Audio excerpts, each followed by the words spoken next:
तरह से कहा जाए तो उन्हीं की वजह से आए। तो इसलिए आपको तब से राजा के नाम से जाना। तो सर सबसे पहले तो ये मतलब जानना चाहिए, हर जगह जैसे आपकी मौजूदगी रहती है, कहीं भी कोई घटना होती है तो सिर्फ अक्सर देखा जाता है कि मतलब निषाद में जो हत्याएं होती हैं उसमें आप पहुँचते, तो सिर्फ निषादों की जब हत्याएं होती वहीं पहुँचते या फिर अदर कास्टिज्म होता है क्या इसमें?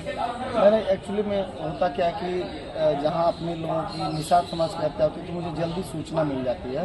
अपने लोग मेरे निषाद बिरादरी के लोग फ़ोन कर देते हैं, अन्य बिरादरी की सूचना समय से नहीं मिल पाती, इसलिए हम समय से नहीं पहुंच पाते हैं। और दूसरी चीज़ ये कि जब समय से नहीं तो अन्य लोग वहां पहले से पहुंच गए रहते हैं, तो या तो मामले में मुकदमा दर्ज हो गया रहता है या फिर उनकी मांगे मान ली गई होती हैं या फिर सूचना नहीं मिल पाती है हमको, तो लेट हो जाता है। इसलिए लेट से जाना भी मैं उस पर राजनीति करना चूँकि हमको होता नहीं है, मौके पे पहुंच के उनकी न्याय की आवाज़ उठाना, और जब उठ जाता है तभी उस पर लोग नेता उता लोग पहुंचते हैं। नहीं तो शुरू में तो मौके पे तो कोई पहुंचना नहीं चाहता, पुलिस खुद नहीं पहुंचना चाहती मौके पर घटना।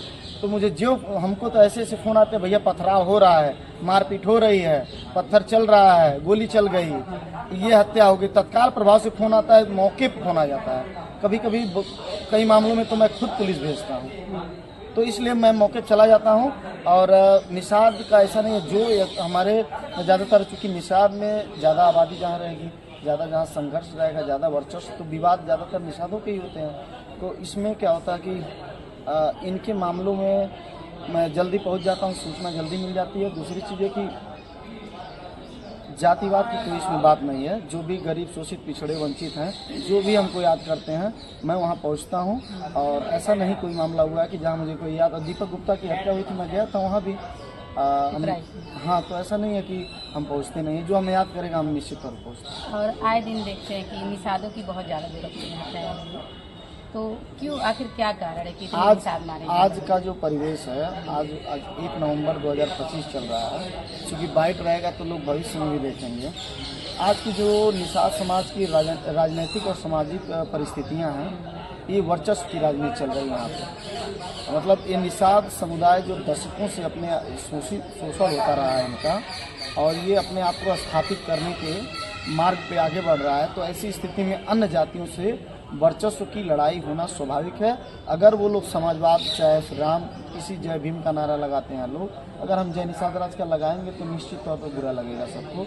और ये कि थोड़ा ये जय निषाद राज का नारा भी किसी अगर 4 बिरादरी के लोग वहाँ जय निषाद राज हम बोल देंगे तो बुरा लग जाता है। तो इससे मौके पे झगड़ा भले न करे, लेकिन दिमाग में ये लोगों के आ जाता है, एक साइकोलॉजी, एक इफेक्ट पड़ता है दिमाग में कि ये जय निषाद राज बोल के ये अपने कास्ट का ये पक्ष ले रहे हैं। तो इससे कहीं ना कहीं विवाद की जड़ ये भी मानी जाएगी, जय निषाद राज बोलना मजाक नहीं है सबका, इससे ये जातिवाद बढ़ता है। दूसरी चीज़ ये कि सबसे ज़्यादा आबादी गोरखपुर में निषादों की है, और निषादों में अशिक्षा कम है। हमारे समाज के बच्चे हाई स्कूल, इंटर के बाद बहुत कम लोग, 10% बच्चे BA या BSc, BCom, BTech, पॉलिटेक्निक की तरफ जा पा रहे हैं, और उसके बाद जो जा रहे हैं उसके बाद कैरियर भी नहीं मिल पा रहा है।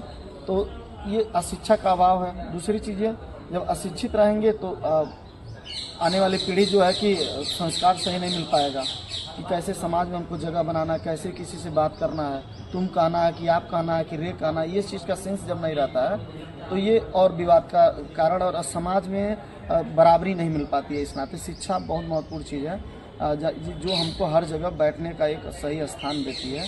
तो इसमें हम ये कहेंगे कि निषाद समाज की हत्याएं इसलिए भी हो रही हैं क्योंकि हम अशिक्षित हैं, हमको क्या है अपना वो गुमराह कर देते हैं। और जो आपके चैनल के माध्यम से मैं बता दूं, जो ये सांसद, विधायक और मंत्री या फिर जिला पंचायत या प्रधान प्रत्याशी जो होते हैं, ये अपने पीछे युवाओं को चलाते हैं और उससे भी दुश्मनी होती है। 4 प्रत्याशी हैं, एक लोग के पीछे 2 लोग चल रहे हैं, एक लोग के पीछे 2 लोग चल रहे हैं, और भविष्य में उसी मनमुटाव के लोग की मारपीट होती है, हत्या तक हो जाती है। दूसरा ये उनका कैरियर खराब हो जाता है नेताओं के पीछे चलने से। तो बेरोजगार होंगे तो पत्नी से मारपीट करेंगे, शादी भी नहीं होगी, शादी हो गई तो पत्नी से मारपीट करेंगे, बच्चे पैदा होंगे तो पढ़ा नहीं पाएंगे। तो ये न्यायालय में मुकदमे भी सबसे ज़्यादा निषादों के चल रहे हैं। तो ऐसी स्थिति में इनको रोकने के लिए समय लगेगा, थोड़ा 10-20 साल लगेगा। हम लोग प्रयासरत हैं कि इनको सही मार्ग दिया जाए, उसी के दिशा में